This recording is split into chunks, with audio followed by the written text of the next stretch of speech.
여러분들 반갑습니다. 역사 한 수업입니다. 드디어 마지막 영상이 되도록 하겠습니다. 자, 이 마지막 수업을 나가기 위해서는 여러분들 역시나 교과서와 학습지를 준비해 보도록 하겠습니다.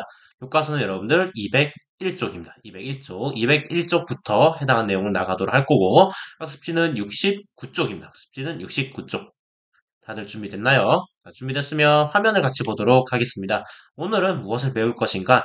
다양한 민족 운동 중에서 그중에서 이제 문화를 통해서 문화를 지킴으로써 우리의 독립을 달성하고자 노력하는 모습을 보도록 하겠습니다. 그 전에 우리는 전 영상에서 배웠었던 다양한 사회 운동과 관련된 문제들을 확인해 보도록 하겠습니다.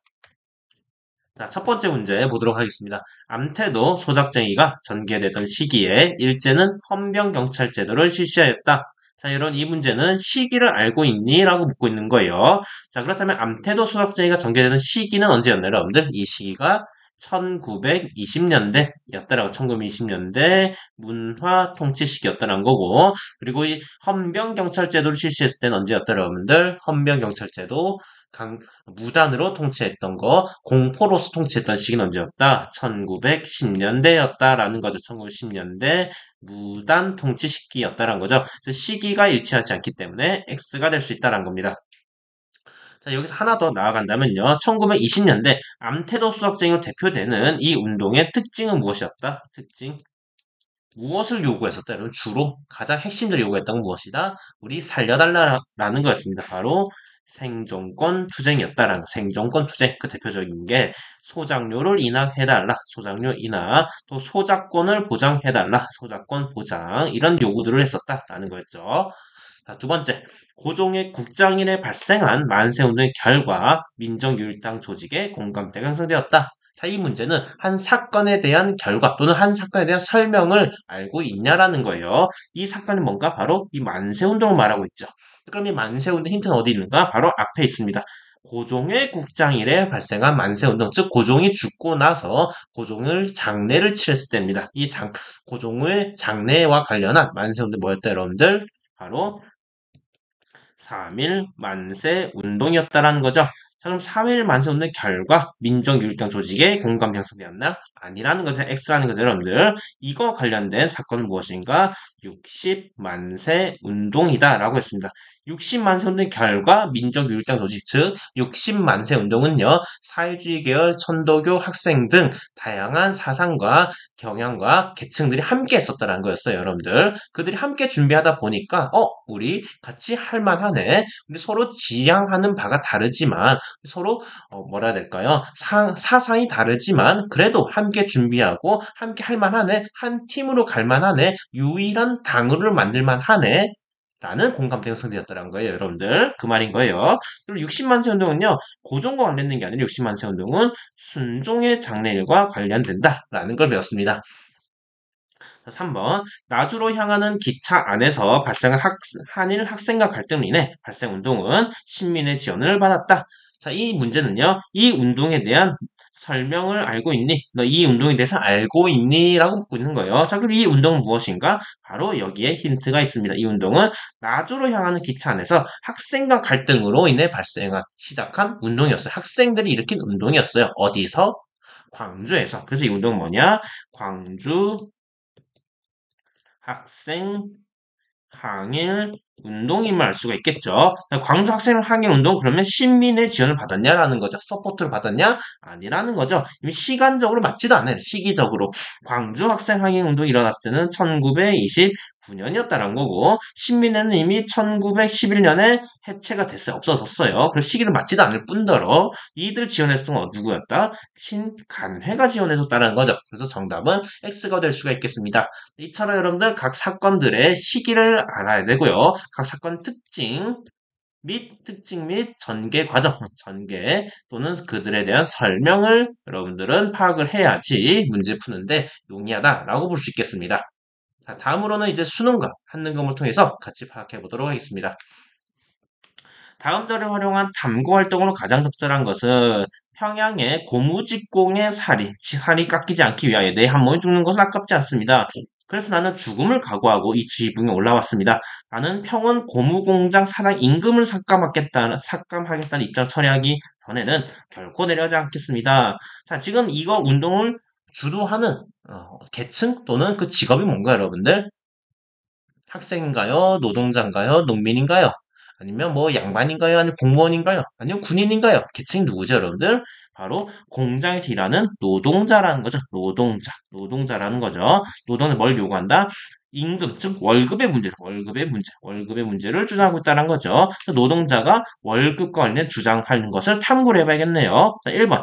대한자강의 활동을 찾아본다. 대한자강회는 여러분들 애국 계몽과 관련된다라는 애국 계몽 운동 우리 배웠던 거고 이거는 국권 회복이라는 좀 더 큰 주제로서 파악해 볼 수 있다라는 거고요. 2번 국채 보상 운동의 과정을 정리한다. 이거는 국채 즉 우리가 빚을 지게 된 거를 한번 파악해 봐야 될 거고요. 또한 과정이라고 했으니까 국채보상기성회라는 단체가 나오고 국채보상기성회 대구에서 시작했다라는 것도 한번 파악해 봐야겠고 3번 헤이그 특사 파견 배경을 살펴보기 위해서는 을사늑약의 부당함을 우리 한번 알아봐야 될 거고요. 관련돼야 될 거고 4번 밀립대 설립운동의 표를 분석한다. 밀립대 설립운동 여러분들 우리의 대학을 설립하자라는 거였어요. 그러기 위해서 뭐가 필요했다 여러분들? 돈이 필요했다라는 거예요. 돈을 모으기 위해서는 여러분들 기부를 받아야 했다는 그 기부를 받기 위한 표가 뭐였다 여러분들? 한민족 1천만이 뭐였죠? 한민족 1천만이 1원씩 뭐 이런 말이 있었잖아요. 한민족 1천만이 1원씩 기부를 해야 되다라는 거. 그럼 얼마에 1,000만원 모인다라는 거죠. 이래서 대학 설립한다라는 거고. 그럼 정답은 5번이 되는 거죠. 일제강점기. 일단 먼저 일제강점기 할 수 있는 거는 1931년. 이걸 통해서 일제강점기를 할 수 있고요. 노동쟁의 원인 조사는 노동쟁의 원인 뭐다? 임금 삭감이라는 거죠. 이걸 통해서 정답은 5번으로 갈 수 있겠다라고 볼 수 있겠습니다.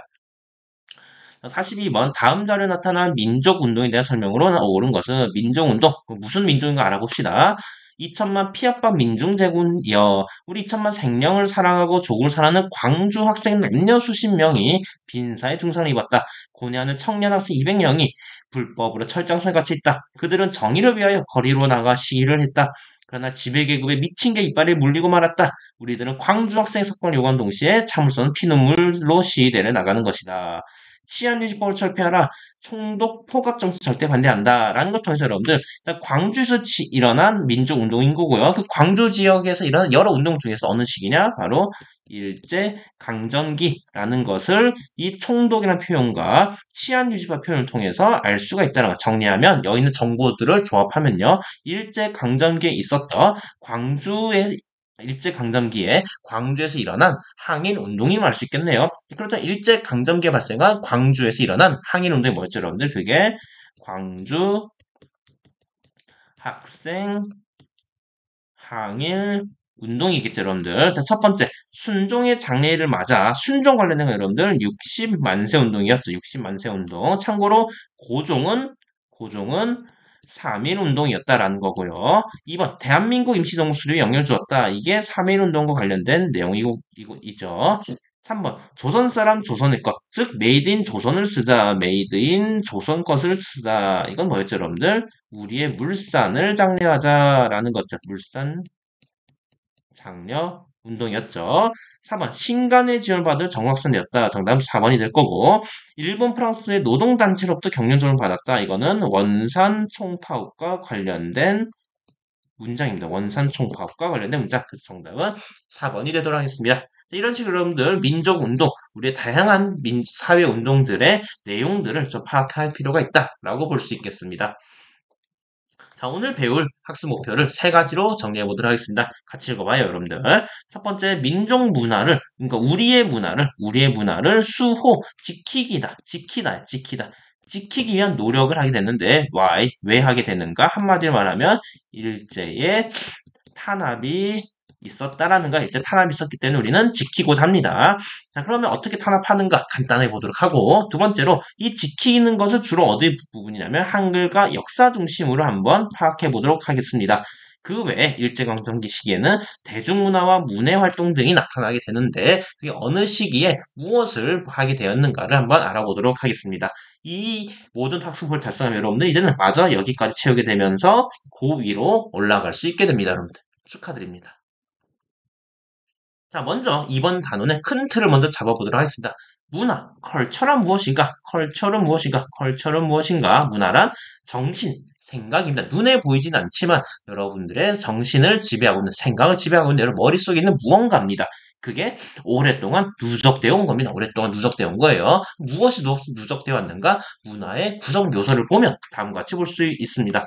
여러분, 언어, 역사, 종교, 교육, 언론 등이 오랫동안 누적되면서 우리들만의 문화로 정착되어 있는 거예요. 다른 나라와 구별되는 우리들만의 생각, 우리들만의 정신이 있다라는 거예요, 여러분들. 근데 그런 우리들만의 정신, 생각, 즉 문화를 일본은 어떻게 했다? 탄압했다라는 거예요. 어떻게 탄압했는가? 언어 같은 건 어떻게 했을까요, 여러분들? 쓰지 못하게 했을 거고요. 역사 같은 경우에는 우리의 역사는 불품 없는 아주 뭐라 해야 될까요? 우리의 역사가 별로다라는 그 왜곡하는 형태가 나타나게 되고 종교 같은 경우에는 우리의 종교가 발전하지 못하도록 억압하고 또는 이들을 왜곡하는 형태가 나타나게 되고 교육도 우리의 교육이 아니라 우리가 열등한 민족으로 성장하도록 차별 교육을 했다는 거고 언론 같은 경우에도 우리의 말로써 우리의 의지를 표현할 수 없도록 계속 검열했다라고 볼 수 있겠습니다. 이런 식으로 말할 수 있습니다. 언어는 사용 못하게 하고 그다음에 역사는 왜곡하고 우리는 열등한 민족이다. 열등한 민족이다. 열등한 민족이다라고 왜곡하고 회유하고 차별하고 차별은 역시나 뭐라 해야 될까요? 일제에 순응하는 민족으로 만들기 위한 차별교육, 그 다음에 언론은 통제는 검열, 삭제 등을 통해서 자기 입맛에 맞는 내용들을 넣었다라는 거죠. 이거에 대해서 어떻게 대응하는가? 사용하지 못하겠으면 우리는 그러면 계속 그 언어를 어떻게 된다, 여러분들? 꼴깍 잊는다라는 것을 잊지 않도록 계속 이 언어를 지키기 위해 또는 잊지 않기 위해 다양한 노력들을 하게 되고 역사 왜곡에 대해서는 이거를 비판하는 내용을 보게 되는데 비판할 때는 세 가지 관점에서 비판하게 됩니다. 하나는 민족이라는 관점에서, 하나는 사회경제라는 관점에서, 하나는 실증이라는 관점에서 우리 역사를 연구해 이들의 왜곡된 역사를 비판하는 모습을 보게 될 거고 종교를 회유하기 전에 우리 민족 종교를 만들거나 기존 종교를 개편하는 형태로 우리는 대응하게 되고 차별교육에 대해서 우리의 민족 교육을 하기 위한 다양한 노력들을 하게 됩니다. 그 대표적인 게 우리가 배웠던 밀립대학 설립운동 이런 것도 있었고요. 여러분들 밀립대학 설립운동 그리고 분하루드 운동이나 그 다음에 문자보고 운동 등 농촌으로 들어가서 야학을 연다거나 등의 방식으로 우리만의 교육을 실시하고 했고 언론 통제에 대해서는 이거에 나름의 저항 하는 형태를 보이게 되는데 그게 바로 일장기 말소 사건으로 나타나게 됩니다. 자, 그 중에서 오늘은 이 언어와 역사를 중심으로 한번 어떻게 수호하고자 했는가를 파악해 보도록 하겠습니다. 자, 먼저 언어를 봅시다. 언어를 우리가 수호하게 된 배경은 무엇인가? 기본적으로 조선어 교육이 축소가 됩니다. 여러분, 조선어 교육이. 예를 들면 일주일에 4시간 배웠던 우리 조선어를 이제 일주일에 1시간만 배우게 되는 거고 남은 시간 대부분 일본어 배우는데 초점을 맞춰져 있었다라는 거고 나아가 1930년대 가서는 아예 폐지가 됩니다. 아예 우리 언어를 배울 수 없도록 만들었던 거예요, 여러분들. 이런 상황에서 우리 언어를 이제 어떻게 된다? 잊게 된다는 거죠, 잊게. 우리의 언어를 잊으면 우리는 이제 어떤 생각이나 맨날 일본어만 쓰면 일본인 같은 생각만 하게 된다는 거죠. 여러분들 외국인처럼 살려면 어떻게 해야 돼요? 외국인 같은 생각을 하려면 어떻게 해야 돼요? 그 외국어를 써야 돼요, 여러분들. 계속 영어를 쓰고 다니면 꿈도 영어로 나오고요, 여러분들. 프랑스어를 계속 쓰게 되면 이제 꿈도 프랑스어로 나오게 되는 거예요, 여러분들. 행동이나 생각은 언어에 의해서 지배가 됩니다. 그래서 일본인들은 우리의 언어를 축소하고 나중에 폐지함으로써 우리의 민족 정신을 잊도록 만든 겁니다. 하지만 우리는 잊으면 안 됩니다. 왜? 우리는 일본인이 아니니까. 우리의 문화는 일본 문화가 다르니까요. 그래서 우리 언어를 지키고자 다양한 노력들을 하게 되는데 가장 먼저 1921년에는요 조선어 연구회라는 단체를 만들어서 우리의 글자를 기념하는 날을 만들게 됩니다. 마치 크리스마스를 통해서 성탄절을 통해서 하느님 부활을 기념하는 것처럼 무슨 날? 각야날을 만듭니다. 한글날 아니고요.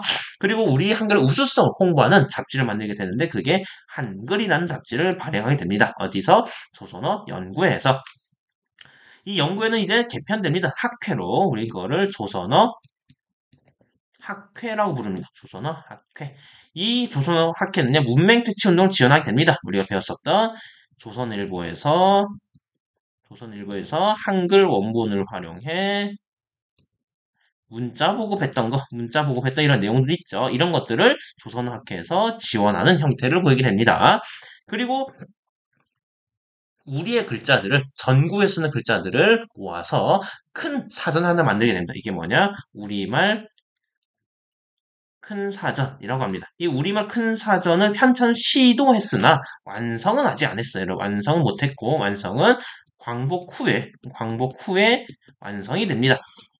완성이 왜 못했냐면요. 바로 조선어 학회 사건이 발생이 됩니다.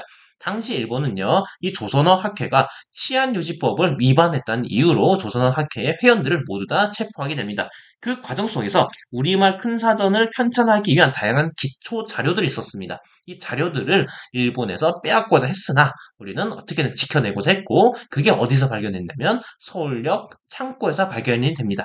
서울역 창고에서 발견된 이 조선 우리말 큰 사전의 기초 자료들을 활용해서 광복 후에 현재 우리가 사용할 수 있는 언어들이 발견되고 정리되고 사용할 수가 있었던 겁니다, 여러분들. 자, 역사 같은 경우에는요, 조선사 편수회라는 곳에서 우리 역사를 왜곡하게 됩니다. 어떻게 왜곡하게 되냐면요. 학습지 왼쪽을 같이 보도록 하겠습니다. 학습지 왼쪽을 보면 크게 세 가지로 왜곡합니다. 하나는 우리나라가 정체되어 있다. 정체성론. 하나는 우리는 스스로 발전한 적이 없다. 타율성론. 그리고 우리는 항상 당파들끼리 싸우기 바빴다. 당파성론이라는 세 가지 주장을 대표적으로 내세우게 됩니다.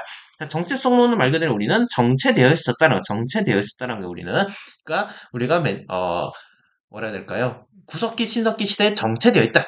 또는 우리는 초등학생 정체되어 있다는 거. 몸은, 신체는 어른인데 생각은 저기 초등학교 머물러 되어 있다라는 거예요, 여러분들. 이런 주장을 하게 되는 거고, 이거를 그래서 어떻게 또 활용하게 되냐면, 너희는 초등학교 수준에 머물러 있으니 우리 일본이 당연히 너희를 지배할 수밖에 없다라는 거야. 그리고 나서 너희들을 이제는 성인 수준으로 발전시켜 주겠다라는 논리로 활용하게 되고요. 타율성론은 뭐냐면 타율성론은 우리 스스로 발전한 적이 스스로 발전한 적이 없다라는 겁니다. 스스로 발전한 적이 없고 너희들은 항상 우리 주변 국가 일본과 중국에 의해서 발전하고 변화해왔다라는 거고, 그래서 너희들도 우리 일본에 의해서 지배되고 발전하고 있는 지금 이 식민지 상황이 타당하다, 옳다라고 주장하고 있는 거고요. 당파성론은요, 항상 정당들끼리 싸우고 있으니 너희들은 발전하지 못했다라고 말하는 거예요, 여러분들. 못했다 말하는 거예요. 다시 좀 정리해줄게요, 여러분들. 다시 좀 정리해줄게. 아무튼 이런 주장을 하는 왜곡에 대해서 이거를 비판하는 사람이 나오게 된다. 먼저 민족주의 사학자가 나타나게 된다. 민족주의 사학자.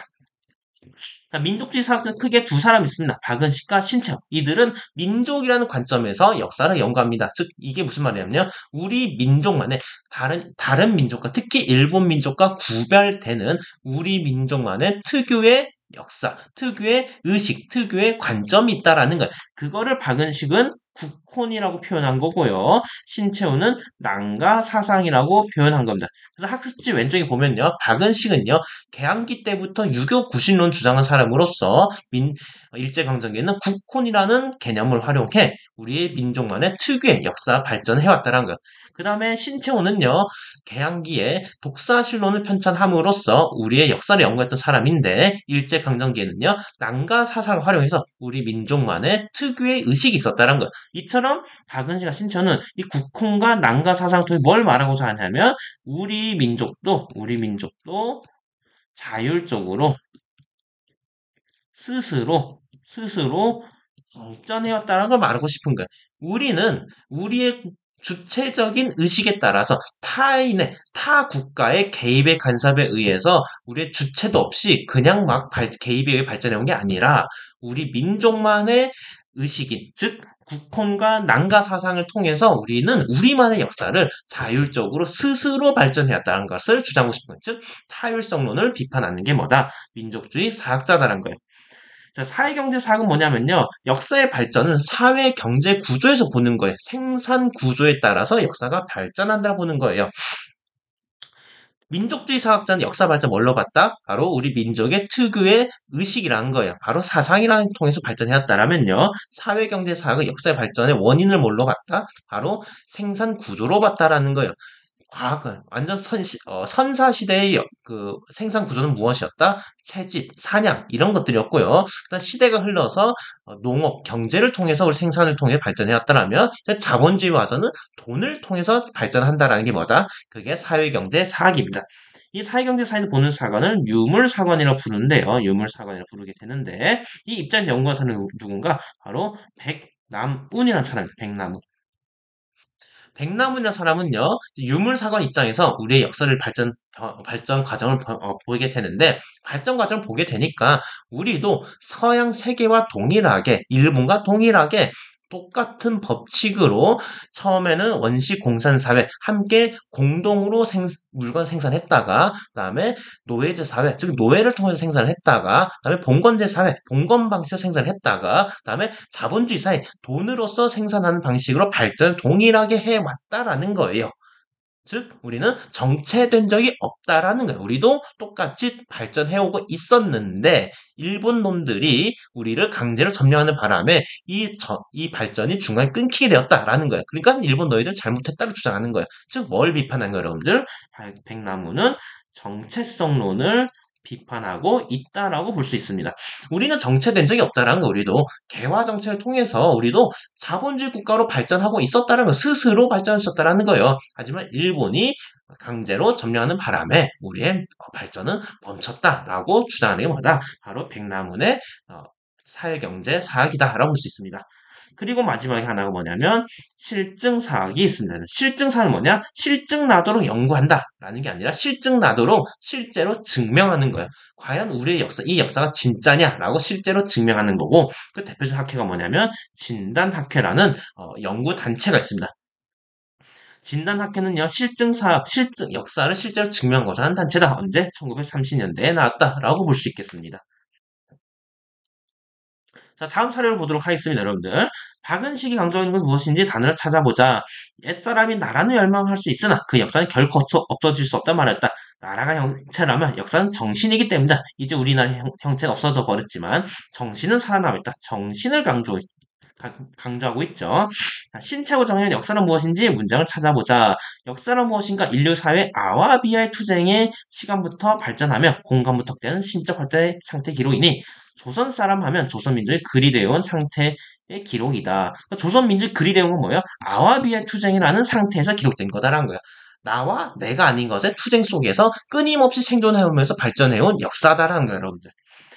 조선의 역사 발전은 다른 민족의 역사 발전본을 구별대하는 독자적인 것이 아니라 구별된 게 아니며 핵심 뭐예요? 여기 뒤에 나오죠. 세계사적, 이론론적 역사 법칙에 따라 다른 민족 거의 동일한 과정을 거쳐왔다는 거. 우리는 정체되지 않았고 다른 나라 동일하게 발전해 왔다라는 거예요.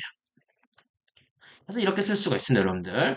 정신, 부연 설명하면요. 눈에 보이는 국가가 사라져도 우리 민족의 정신은 잊지 말아야 된다는 우리의 정신, 우리 민족만의 정신을 잊으면 우리는 이제 뭐가 된다? 일본인이 된다는 거. 우리는 일본이 되지 않고 우리 민족의 정신을 유지하고 있어야지 일본에 저항하면서 일본으로부터 독립을 달성할 수 있다라는 거예요. 그 정신을 이 사람 뭐라고 불렀는가? 바로 국호냐주 부른 거. 누가? 박은식이라는 사람이. 자, 신체는요, 나와 내가 아닌 투쟁 속에서 발전한 건 맞다라는 거예요.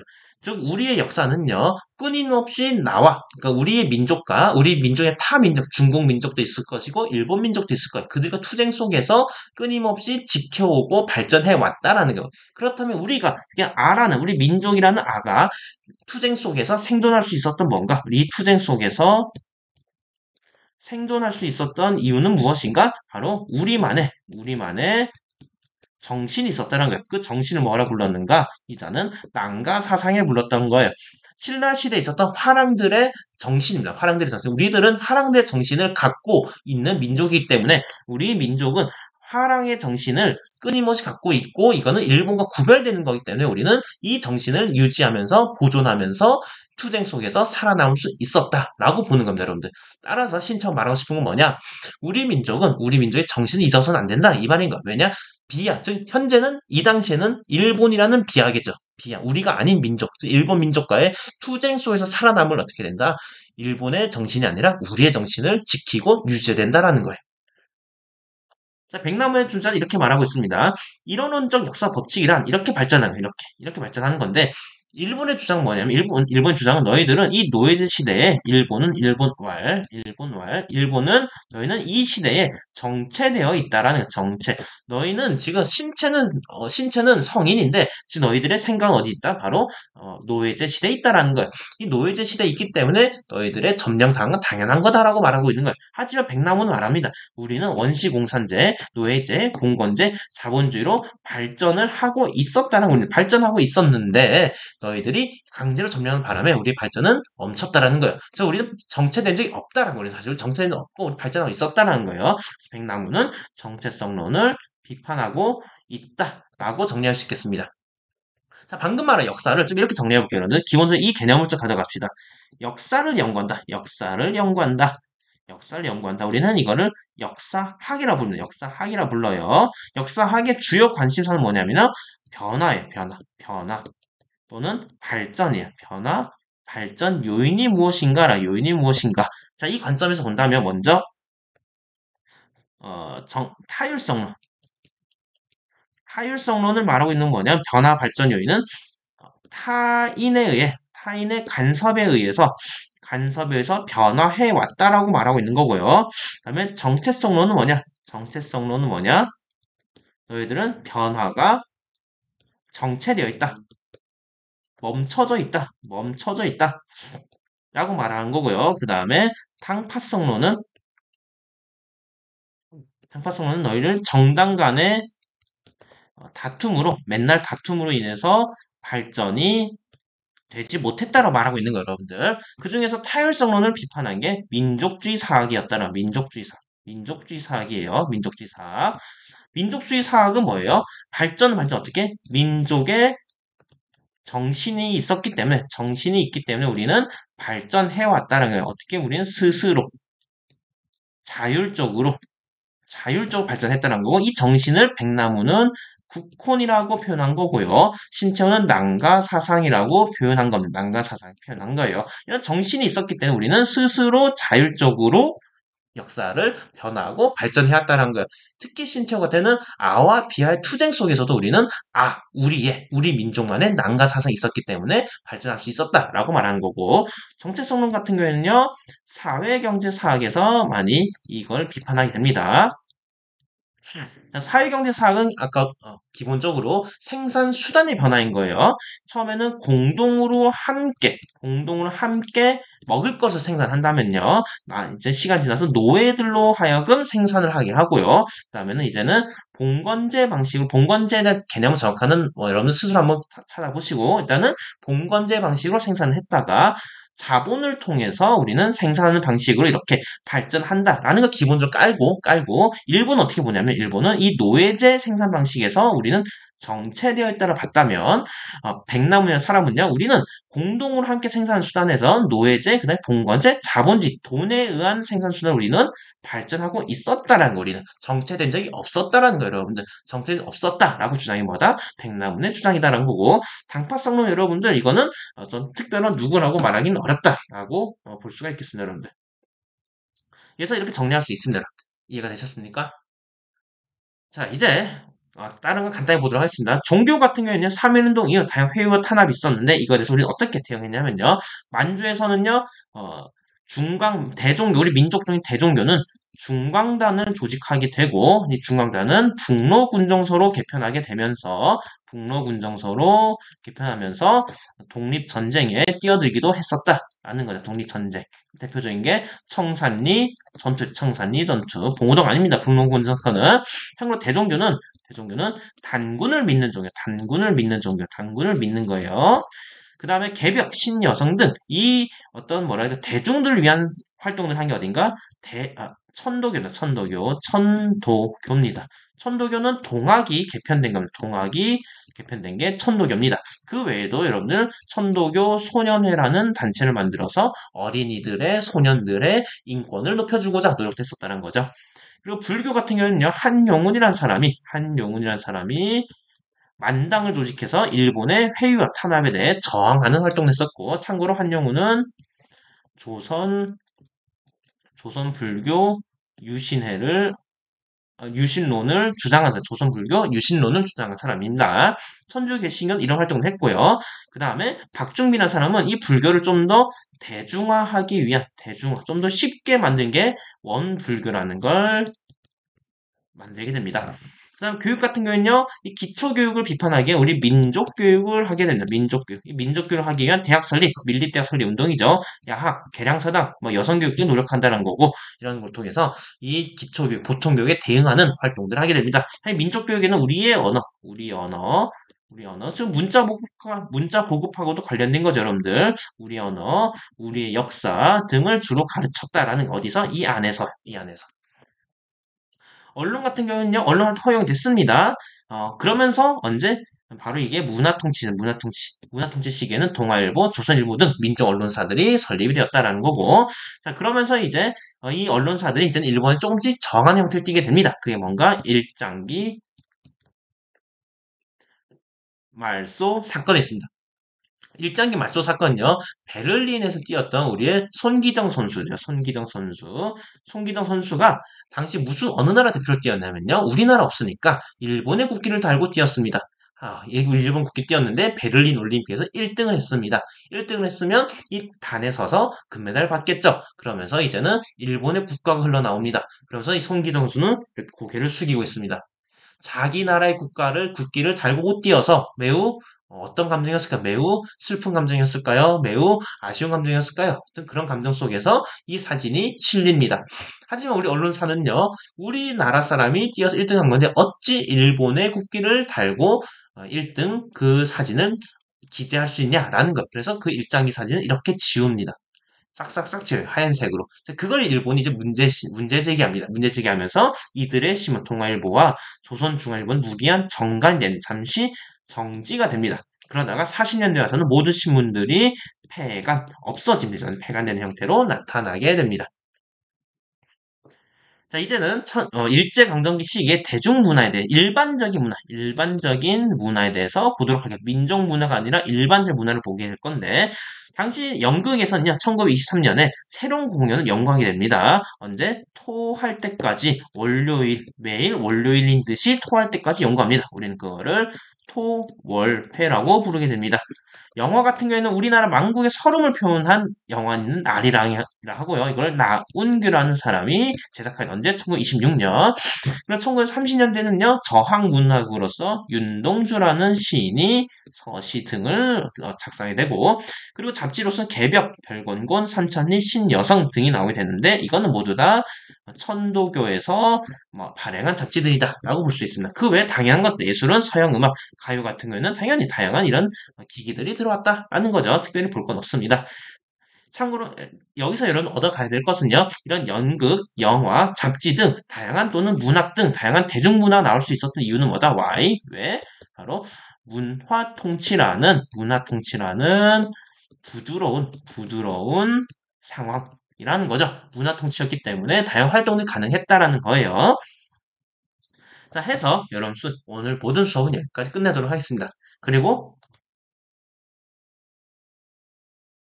보도록 할까요? 보기 이런 글들이 나오네요. 여러분들 한번 읽어보도록 하면 좋겠습니다. 1년 동안 모두 수고했습니다. 교실의 수업도 마찬가지고 이 역사 한 수업 영상도 보고 따라오느라 모두 다 여러분들 고생했어요. 이 영상이 여러분들한테 어떻게 다가갈지 모르겠지만 이 영상을 통해서 여러분들이 교실 수업에서 부족했던 것을 보완하는 데 도움이 되었으면 좋았겠습니다. 그러면 이만 영상은 여기까지 마무리하도록 하겠습니다. 여러분들 1학기 동안 1학기 아니죠. 2학기 동안 및 1년 동안 모두 고생했습니다. 그러면 이만